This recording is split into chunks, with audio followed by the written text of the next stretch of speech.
episode 2 of Sister Moms. Oh my gosh, Johnesha, we are rolling on these episodes. Are you ready, girl? I guess. I guess. All right, so if you didn't listen to last week's episode of Sister Moms, last week we discussed my labor and delivery story. And if you can't tell our voices apart, I am Deshelle, the younger sister. I shared my labor and delivery story last week. And of course, this week it is all about Johnesha and her labor and delivery story. And so if you did, again, if you didn't listen to last week, please go back and go ahead and listen to that as well. And we're going to, before we get started, actually, I want to hear about your week because quarantine, it just doesn't, 2021 isn't all that it promised to be. Let's just say that. I feel like a rollover of 2020. Rolling over at 2020. So how has your week been? My week has been pretty good, but I do have a mom story to share real quick. So I started back working out faithfully. I try to do 3 to 5 days a week. And just this week, I started using Shakeology. I hadn't done any protein shakes or anything like that because I had been pregnant and then I had a baby and I was breastfeeding. So I wasn't doing any of that. So now I'm at the point where I only nurse Imani like evening and morning. So no daytime nursing. So I wake up in the morning about 9 or 10, I'm drinking my Shakeology. So I'm not nursing her until 9, 10 p.m. So in my mind, we good, right? Right. My first day making the Shakeology, I think it was the first day, Imani grabs my cup and drinks some and I wasn't paying attention. So she had some crazy, poop. And I was like, that's because she drinking Shakeology. But then the whole week, they still had a crazy poop. So I'm like, maybe it was something she ate. Right. Maybe, just trying to figure it out. I don't know. Maybe she got a stomach bug. I don't know. But the poop been crazy. Twice a day. She don't use the poop twice a day. Y'all, I finally had an epiphany. It's that daggone Shakeology. Amped up protein. Like all these vitamins, all these superfoods, all this extra stuff. And she was like gassy and everything this week. Like bad gas. Real bad. And this stuff is super good for you. But a little baby is like, or a toddler, they're not ready for all of that protein packed shake. And I real mindful, but I guess I thought, oh, I only nurse her like right before bed, so it should be good. So I got to take a break from the protein till I'm totally done. It's all good. We live and we learn. I know. That's what parenting is. Girl. But what about you? How was your week? All right, so this week, the weather's been on and off, so I haven't been consistently being able to take Deanna out or take D out outside. So I've tried to get creative indoors as much as possible. But like you told me before, kids are pretty adaptable. They'll play whatever game you want to play as long as you make it sound exciting. But one day, I don't even know if it was this week, but I took her to the park and I was like, you know what? I know I'm like super germaphobe when it comes to COVID, but she's a kid. She needs to be able to go out and just roam and play. And so I took her to the park, and of course I get there and there are other kids there. I'm like, oh my gosh. I thought I came at the time when we were going to be at this time when no one was there, but I got lost on the way to the park. And mind you, we're walking. I had this little Minnie Mouse scooter that she can sit on and ride, and she fell off of it. She was hysterical. I had to carry her butt. Going the wrong way, we went past the elementary school, and of course the elementary school was in the middle of recess, so she sees all those kids playing and she's like, Mom, you promised me we're going to a slide. And I'm like, not that slide. So we finally make it to the park. When she sees it, she gets all excited. She's over her tears and dramatics. But we get to the park and there are kids there, and I was okay, with the kids being there, but then they just weren't very nice. And I didn't know how to handle it because their parents or nannies or whoever they were, they really weren't taking care of it. And so like one kid like kicked her down the slide. She thought it was fun. I had to it wasn't rough, but he was like, he thought it was a joke. She thought it was a joke, but I'm like, no, they're pushing her out the way to get up the steps to get to the slide. It was crazy. So when it was finally time to go, I had to put her on my back to carry her I called my mom. I was like, Mom, I've been through this so many times. Can you please come get us from the park? Because we can't walk back. She won't get off the slide. She wanted to go down a big kid slide. She just went down. Whee! which is shocking because you know how safe D is. Right, exactly. And so as soon as she got down the slide, I put her on my back and I ran. To the car. I was like, these people will think I kidnapped this girl. Girl, same for me. But yeah, I mean, we got to get creative as parents, and so yeah. But yeah, I'm not gonna hold us up from y'all hearing Johnesha's labor and delivery story. They are drastically different stories, so please listen closely because your experience may be more similar to hers, or someone that you know. And so, of course, share this podcast with anyone that you think can relate. So I'm gonna hand it over to Johnesha, and I'm excited to hear it. Go ahead, girl. So hey everyone, again for voice sake, I am Johnesha. I'm the older sister. Last week, yeah, Shelly shared her story, and it's amazing how starkly different everything about our everything related to baby was total opposite. Um, One difference is I was living with her though through my experience, whereas when she had D, I wasn't there yet. Um, so just remind you of time wise, I moved down to Alabama when I was about 6 months pregnant. I think so. November, 7 months, something like that. Um, and when I was there, I'm home by myself a lot after Shelly went back to work. And so I just was kind of like, um, probably Googling. I mean, I was working, but outside of that, probably like Googling stuff. And I was like, I should get a doula. I didn't know what a doula was before that day. Never heard of it until I watched Jane the Virgin. I love that show. But anyway, I hired a doula. For those who don't know, a doula is kind of like a birthing coach. So they're not a nurse, they're not a doctor, but they're just kind of like your advocate during your birthing experience, and they kind of help give you information just so you have more than what you need to make the decisions for what you want to do. So I had a doula right before, like really close to before. So other people who may have had doula experiences, you may have had more time, where you could plan more and all that. But mine was like right before. So the things that we did, how that worked out doula wise was I met up with her once for us to talk together and see if we felt like we were good matches for each other. Definitely felt a connection right away. I love, what it is that you say that you do. In the city like Mobile, I know that it'll be very beneficial for me to have you and have the knowledge that you can share. So the second time in person, Imani's dad was around by then. And so she kind of helped us to learn like how to labor, so everything that we could do in order to make my labor as easy as possible.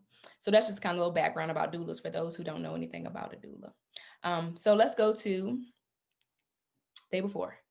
No, 2 weeks before. So 2 weeks before, Shelly said she wasn't even 1 centimeter dilated. But 2 weeks, I'm 2 centimeters dilated. So I'm calling Imani's dad, like, because he's not in the same town as me yet. So then I'm calling him like, yeah, I'm 2 centimeters. I can't tell you what that means, when that means you're gonna come. So we can't really plan, but I'm just gonna let you know. And so I was 2 centimeters for 2 weeks. So then the day before, Thanksgiving. So Thanksgiving Eve, I I start to have contractions. I remember like Shelly, I'm like, people talk about these contractions. What is it gonna feel like? And they say it's like intense, like cramps. And I'm like, okay.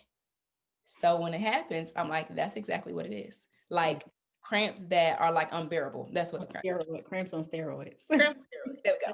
So I start having them, I think like 2, 3 p.m. the day before. So eventually like 30 minutes apart. So me and my dad, we go to the mall and we walk around and he eats and we just trying to walk it out. After that, we went to Cravers. So Shelly was sharing how on her pre-delivery day, her last meal was Cravers. So we went to Cravers for customary sake. And we ate there. Okay. So me, yeah, for those who don't know, I am very structured person. Yes. And so y'all, I have like a note in my phone of like every time I had a cramp, I had a contraction, how far apart, like all that. I was all there. So then, and one of the reasons I did that is because, and people that didn't have a doula or didn't really have anybody um who they know that's pregnant and they start having contractions, most likely they're going to try to like go to the hospital real quick, Right. like, oh my gosh, I'm in labor, and go. But my doula had talked me through, like, hey, you really don't want to go until, and she gave me a rhythm, like they're this many minutes apart, like say like 2 to 5 minutes apart, but they're lasting for also 30 seconds at a time, something like that. I can't remember right now, but she told me a rhythm, like, don't go until then because otherwise you're gonna be in the hospital forever. So we come home that night, and I eventually, I don't even think I went to sleep. I don't know. But by 11 p.m., they were 5 minutes apart. So that's when I went ahead and called her dad, and it was like, okay, I'm 5 minutes apart, so you might want to come, because it's probably close to time for me to go to the hospital. So he came, and again, the doula taught us some things to help me go through labor without having to like go to the hospital or want to get an epidural right away. Um, by I tried like laying down, because they say, try to relax a little bit. I probably tried to lay on my side or something. I tried to lay down, all that. But by about 2 a.m., um, I was vomiting. And Mhm. so my dad, of course, I was just about to say, I remember him pacing like he was pregnant. This is ridiculous. We need to go to the hospital. Oh, my and time out. We have the same parents. We just oh Johnesha, yeah. we say my dad and my mom, but we have the same mom and same dad. Just FYI. But yeah, he was seriously like, this is crazy. I don't care about that doula. We need to go to the hospital.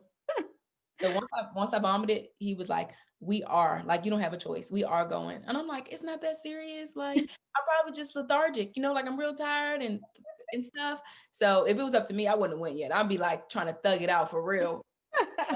We went. So we went. When we went, we packed up the big medicine ball.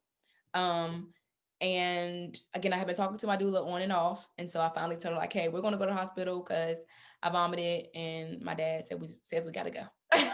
So we all go. Did you go? Girl, no, I was getting ready for Thanksgiving. My mom and dad. Yeah, it was just my mom and dad in the front, and me and Imani's dad in the back. And a doula ball in the back. Okay. And we went to the hospital. The doula actually got there like almost as soon as we got there. So she met us there at the hospital. I want to say I didn't get admitted. I don't know what this time frame is, but like that I can remember like being admitted in the bed, all that. It was like about 5 a.m. So to really starting in the hospital stay was like 5 a.m. So 5 a.m. We got to the hospital. What was it, in Providence? I ain't gonna get a hospital. Yeah. Uh, so it started off horribly. Nurses wise, Number one, my doctor, who knew my delivery date, was not working that day. Why wouldn't you tell me that you're not working on the day I'm delivering? exactly. That To this day, I don't get it. because I I'm not gonna. don't, we try and be respectful, y'all. But Right. anyway, um, so yes, but the other part, as Shelly was saying, nurses. So she knows that there weren't the greatest nurses there all the time. When I first came in, I had the doula, right? So I got my advocate. Don't tie me up. Don't hook me up to no IV. I don't want to be stuck nowhere. Don't make me lay down. All these things. I want to have a natural birth. My doctor ain't here, so I can't. The doctor can't tell you, so I got to tell you what I said in my birth plan. I forgot about that. The doula helps you like with your birth plan. So there was all this stuff I didn't know, but she gave me this like long questionnaire so I could like Google words and figure out what they mean so I can kind of know like, oh, do you want her to take do you want the doctors to give the baby a vitamin D shot? Oh, do you want who do you want to cut the cord? Do you want Pitocin? Do you want this? Just all these lists of things that I wouldn't have known. Okay, back at the hospital. The nurses. Breathe, girl, breathe. All right. So when I got there, y'all, I'm looking at my notes because our babies are 2 at this point. So I had to go back and listen to our first time we did the episode. Um, when I got there, they wanted to check my cervix. Okay, check my cervix, right? Shelly told on last episode what that means. So, one nurse, she checks my cervix. She's done. Okay, nothing. Okay, another nurse comes in. She's like, I just want to check, check behind her and just see. Okay, Y'all just keep coming in here fondling me. exactly. So then she checks. Okay, she's Did like, I tell you? how far along, how far along dilated am I? And she's like, I think, about 6. I'm like, oh my gosh, y'all right now. Like, I can understand that might not be something you can give an exact measurement, but for 2 people to have to check me, you send a second person who I guess was supposed to have the more accurate answer, and she still was like, I think, I'm not sure. Okay. Eventually, they forced me to get the IV. I don't remember why, but you a nurse.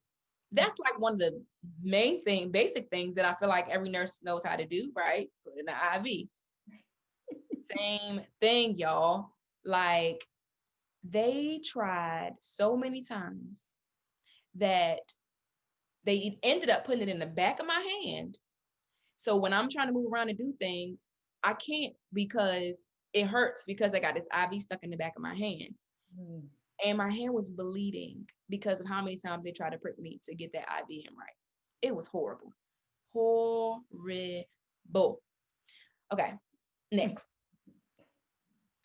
I'm in there laboring. Okay, for those who, what was my plan? My plan was non-medicated birth. I don't want no drugs. No drugs. No drugs. And mind you, we're in Mobile, Alabama. So probably about 60% of people get C-sections, let alone try and talk about some natural birth. Right. So I went through lots and lots and lots of horrible, horrible, horrible labor pains. It hurt really, really, really, really, really, really, really bad. I don't know how else to say it. But I can share, I can share some of the stuff that was helpful for me that the doula suggested. One, Shelly was talking about don't lay down. If you don't have to lay down, don't lay down, because laying down is one of the worst positions to be in. I don't know if y'all seen like those little massagers. You put like the batteries in, look like a ladybug or bug, like a little ladybug thing. That helped a lot. So like the massager on my back, like my lower back, that helped a lot there. The medicine ball, so like rotate my hips on the medicine ball. The other trick that I never heard of, so rice. So she put rice in a sock, and all she had to do was take it to the microwave and warm it up. And I had a heating pack. The doula did this? Yeah. Oh, that's awesome. I had a heating pack that you could just reheat all day. So that was like, to put on spots. And then other than that, just kind of massaging. Y'all, I had everybody massaging me. Shelly, my mom, Imani's dad, my aunt, everybody. Everybody. Get right here. You get right here. Yes. It was like this. And she was real honest, like, no, that don't feel good. Just stop. I was like, dang, I was trying. One of the times I really was struggling was when I had to pee. So like, I'm sure you're not supposed to do this, guys, but we straight up unplugged myself from the machine, and I would go to the bathroom because them nurses would never come back. They never came back. So I just go to the bathroom, and it would really be painful in the bathroom. Okay, so blah blah blah. Eventually, I got to 8 centimeters. 8 centimeters. For those again who may know nothing about babies, 10 is done. The goal is 10. The goal is 10. I got to 8. Mind you, I started laboring at like 3 p.m. the day before. It's like 6 p.m. the next day. And I'm at 8 centimeters. So they're like, you're not dilating any further. They would check every, at this point, the doctor is coming because it's been so long. And I wasn't progressing at all. So eventually they try the stuff, like lay on your, the baby's heart rate is going down. Oh, your heart rate is going down. Let me lay you on your side. Let me try. So they try all this stuff. And long story short, I got stuck at 8 centimeters. The doctor comes in. He said, it was a man. He comes in. He says, I've let you go beyond anyone I've ever, you know, cared for as a patient. As far as laboring, at this point, I'm calling it like you have to get a C-section. Mm. I was like, Mm. you cannot be serious. Alhamdulillah. I've been in labor for 30 hours without any medication, and you're telling me now that I'm going to have a C-section. Not only do I got to take drugs, but I also got to get cut for this baby to come out. Right. I don't cry, y'all, but Mm. I cried that day. I was like, you can't be serious. Yeah. We all walked in the room with our heads down, just like, man. How I long? Again, just repeat. How long were you stuck at 8 centimeters? um like 8 hours. See, that's a long time. Yeah. 30. You labored for 30 hours, and then you were stuck at 2 centimeters from 10 for 8 hours. So y'all, I just want to pause there because one, props to her, because baby, where the drugs at? But also, like you, when people say labor is so unpredictable that no one can tell you their story and say, oh, okay, that's how it's gonna go. Not saying it's not helpful to hear, because you need to hear a variety of stories. Mine is so different from hers, which is so different from anyone else. So 8 centimeters for 8 hours. First, you a champ. Ah, But girl. labor pains, Whew, but I'm gonna hand it back to you. Wow. whew. Oh, the one other thing, I'm sorry, that I wanted to share as far as position wise that really helped me. I can't do it right now for y'all, but imagine you're on your hospital bed and the board, the headboard. So I was on my knees and my arms were over the headboard like this. In that position in itself, just like being up like that, it really was helpful. Um, Most people not gonna do that in the hospital because you probably not even gonna want to move around much. But that was like the most comfortable position. It hurt only because I had that IV, but other than that, it was very helpful. Okay. All right. So he tells me you gotta have a C-section next. I cry, and we just kind of start moving with that, right? I Oh, Shelly, goodness, the Pitocin. Oh yeah, you did have when? So after being stuck at 8 for like a couple hours, they were like, "Well, let's just give you a half a dose." We I don't was get the whole there. dose, I huh? remember. I was there for that. I remember. Yeah. And then I think they did it twice, so they gave me half a dose twice. So they tried to further along, but the pitocin didn't do anything either. So the drugs had started, and they say usually once you start the drugs, you're gonna end with the drugs. So I kind of knew I was going downhill, but C-section is pretty quick. So they say you have a C-section. Again, for those who've never had one, you got to get an epidural. So when you get an epidural, everybody has to leave the room so that you don't move. So I got my epidural, just like Shelly. Once they told me I had to get drugs, hurry up. Bringing in the I've been drug. in labor all this time. Now y'all need to hurry up and give me some drugs since I got to have them anyway. So they couldn't get there fast enough with the drugs. So epidural, and then they took me to the room. So they took me to the room. In the room, I'm laying down. And every hospital may be different, but I had like a curtain from my at my waist, so I couldn't see well, not at my waist, at my chest. I guess I couldn't see my belly. No, they Um, get you. so I had Imani's dad and my doula in there with me. For that, yep. So we're in there, y'all. It was so fast. So he's like, the guy who did it, everything he did was like, he talked me through it very thoroughly. When I was getting the epidural, he said, this is how it's gonna feel, this is what you're gonna feel, blah, blah, blah. Same with the C-section. He said, I'm gonna make an incision. I have a tattoo. So he was like, I'm making an incision, I'll make sure I put it below your tattoo. He said, the only thing you'll feel is the pressure.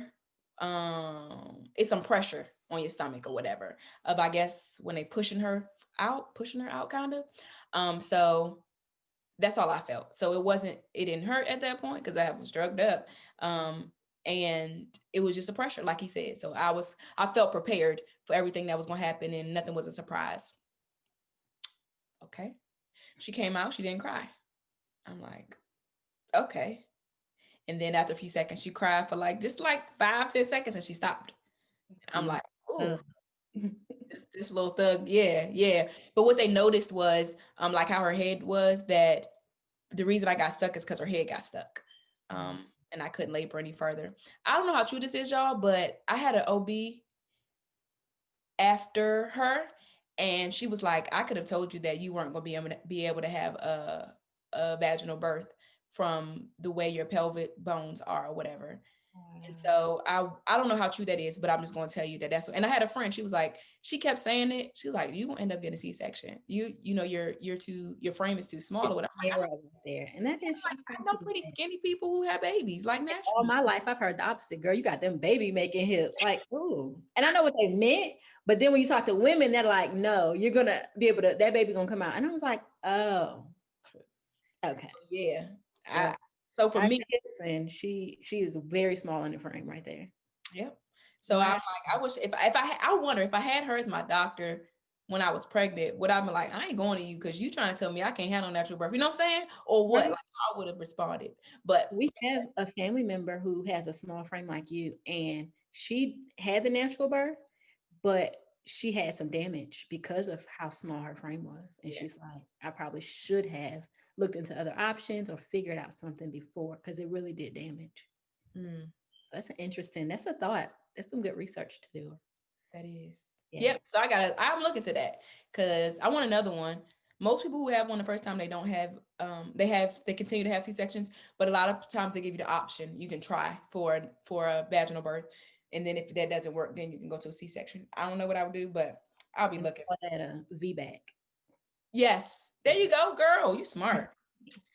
Um, okay. So I'm gonna finish this off. So the last thing is the hospital stay.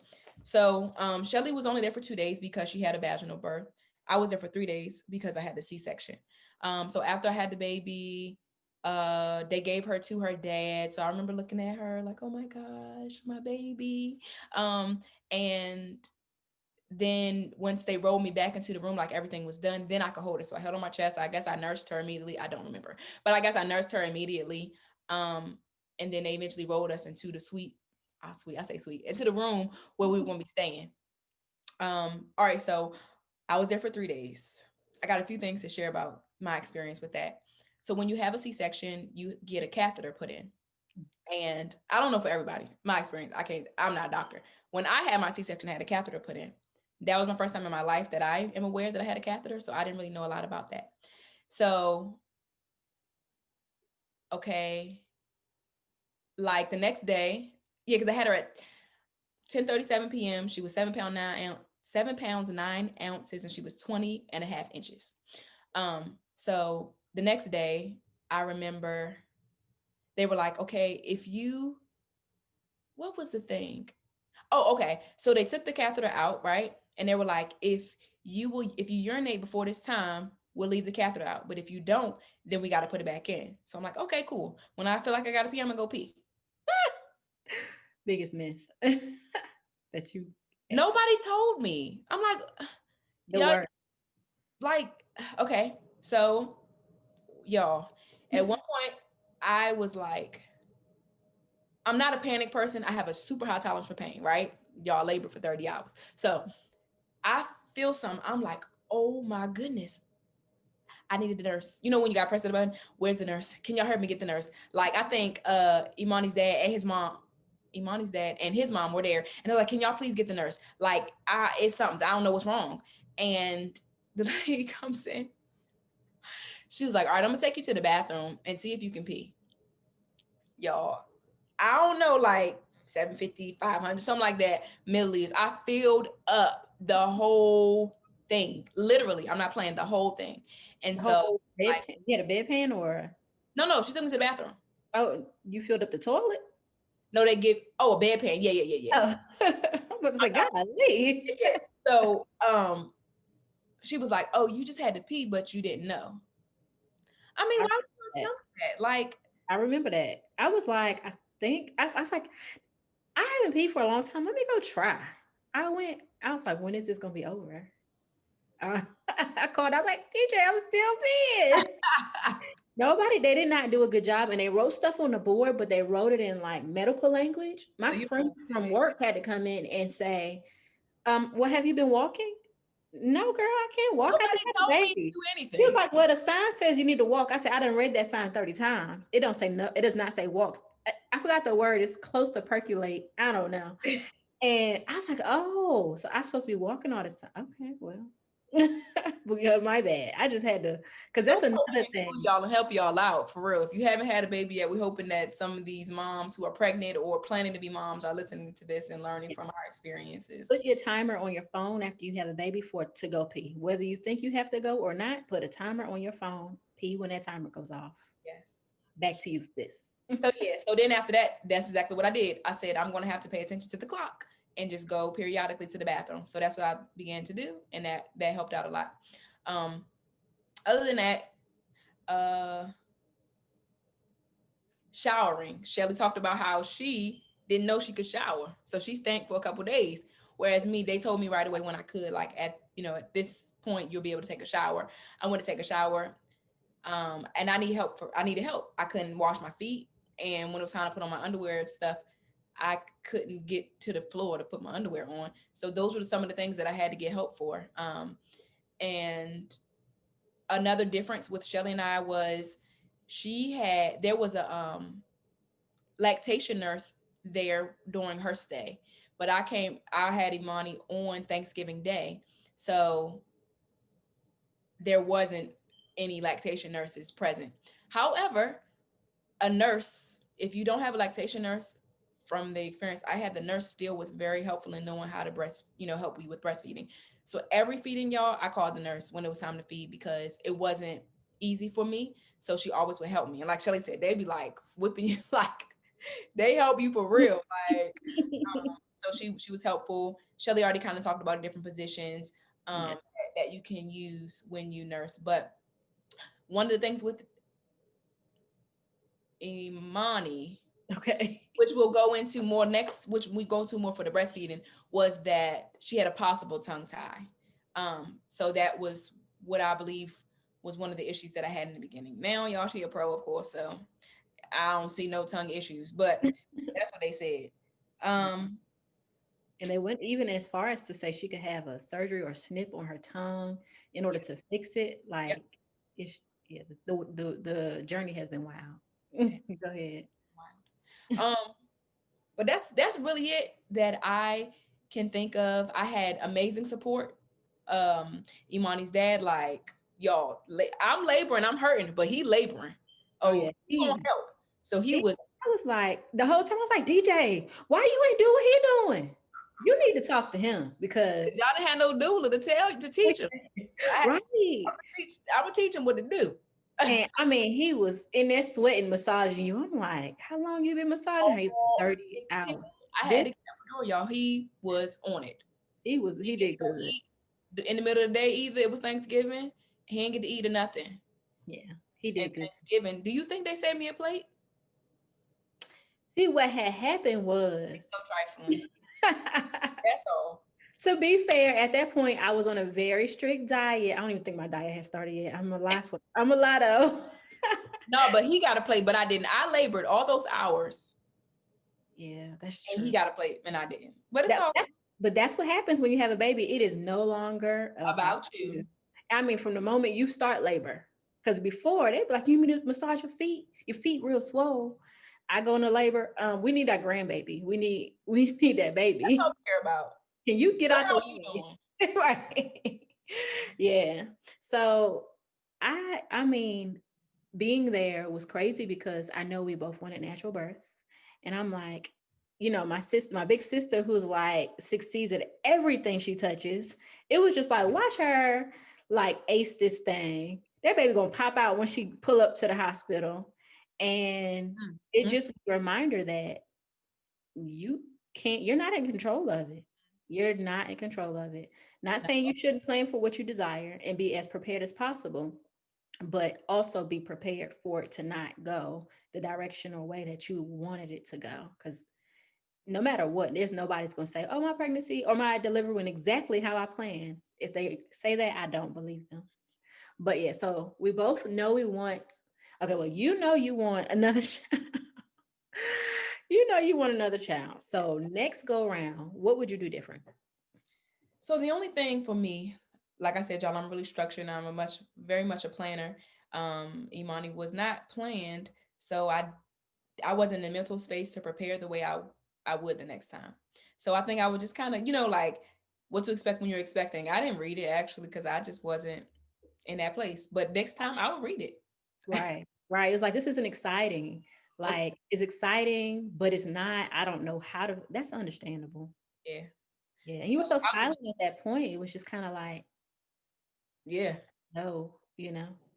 So that's it. I would just kind of do more work, do the work. The doula was helpful in sharing a lot of things, but I'm sure that book probably would have been even more Yeah. helpful if I read it. So would you hire a doula again? I would hire a doula again because I, I'm pretty soft spoken when it comes to like standing up for myself to like people I don't know stuff about. When I know what I'm talking about, but when I don't, so I think I would. Okay. I think I. Okay. All right. So I have to look over here because I wrote stuff down. Now you said something earlier, and it's like early in the story. I had a question about, and this is kind of in reference to the doula because the doula is more educated than any of us about the process. So you were at home laboring for hours, Mhm. and then once you threw up, our dad said, "We're going to the hospital." When you called the doula to let her know, like, we're going to the hospital because I threw up, did she have any insight on that? Did she like say Um, anything? I don't think it was a panic mode for her at all. Cause Okay. I literally think about exercise. I'll go to the gym and I work out till I vomit. Like I know what it's like. I know, I know what it's like to push your body. So I didn't think it was a dire. She didn't feel like it was a dire thing either. It's just more like your body just going through, strain of something that it's never done before. Right. Right. Right. Right. Okay. 'Cause even when I got there, they didn't do nothing different than I could have did at home until I got the Pitocin. Right. That's true. So, man, I just going back in that time is just crazy. But I had one last question. So you've been breastfeeding for 2 long years. So you a pro, homie. I'm a pro. If you What can give us 1 to 2 tips to a new mom who wants to breastfeed and everybody around her is like, girl, just go buy you some formula. I got some formula stored up. You want some? Well, we don't do that. That's some old 1970 stuff. What tips might you give? I mean, in reference to how to handle what people around them say or to the technique of breastfeeding itself? Either one or So both. first, as it relates to people, I think that's I'm always like, know your why, right? So if you have your why in mind, then it'll keep you from going to everybody else's thought process, right? Like for us, we talked about like it's the healthiest option. It's like a miracle gold, Golden. liquid gold, Yeah. like you can't duplicate it. The formula cannot duplicate breast milk. So if you can give them what's best. So it's like you figuring out like your reason, like I think I want to do this because, and if you really have a good strong reason that you can stick with, you do that and don't fight people. Okay, thank you. Yeah. That's I a mean, life lesson right there. that's a big lesson for period, people pleasing period. Like we got to stand up for what we want and believe and be okay to just shake our heads when they give their advice and move on. Oh, Um we practice yeah. And then the second part, technique. I guess, well, before even technique, because it's people that are considering it, it's not easy. Your baby usually is not going to be born and be like, I'm a pro. Like it has to be a decision and you have to stick with it. Multiple women have called me since they have had children. And I've just talked to them like, don't give up. Like it's going to happen. I had to get extra help. Even if you start pumping for now until you get the hang of it, like um you have to push through the difficult because it gets easier. It gets a whole lot easier. Yeah. And if you can find one friend, one resource, something to surround yourself with to help you keep you encouraged. I mean, that's in itself, forget technique, that in itself is what can make you even continue to do it. But as it relates to technique, I won't get too deep because we're gonna have a whole episode on breastfeeding. Um, so I yeah. strategically asked at the end. I was like, yeah. In the beginning, like Shelly said, that football hold. Get you a pillow, lay it beside you, and have their head, they're on their back and their head is to your boob. Like that is like the best move as far as for new babies. Yeah. Even if I don't have, like, me and her are different sizes as well. Her boobs are a lot bigger than mine, but that period helped even for both of our sizes. So I feel like that's a pretty universal hold that most women could probably use. Okay. Okay. That was my last question, but I did want to say, if you're comfortable, Johnesha, if you guys want to see our precious little ones when they were born, or any picture you feel comfortable sharing, because I'm not holding. Look, everybody gonna see my baby. Everybody. So if you want to see pictures of our babies, go ahead and add us on our Facebook handle, which is Sister Moms. Look us up. It's the same picture that you'll see that is on the podcast. So look for us. And this week we're going to post pictures of our babies from early on when they were born. Yeah. Please go ahead and add us on that Facebook page so we can Yeah, I'm not shy. My baby girl, my IG is public. True. And That's me and true. her on a lot of my pictures. So yes, thank you all for tuning in for episode 2 of Sister Moms. Please continue to share this with any other women that you know would benefit from listening to it. We really want to make a difference and be fill a void out there that wasn't available to, there was something that wasn't available to us at the time, and we want to fill in that gap for you all. So if you have suggestions, if there's questions, if there's any feedback, we are definitely open for feedback.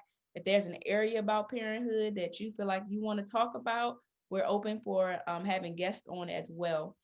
So please subscribe and share, and we hope to see you next week.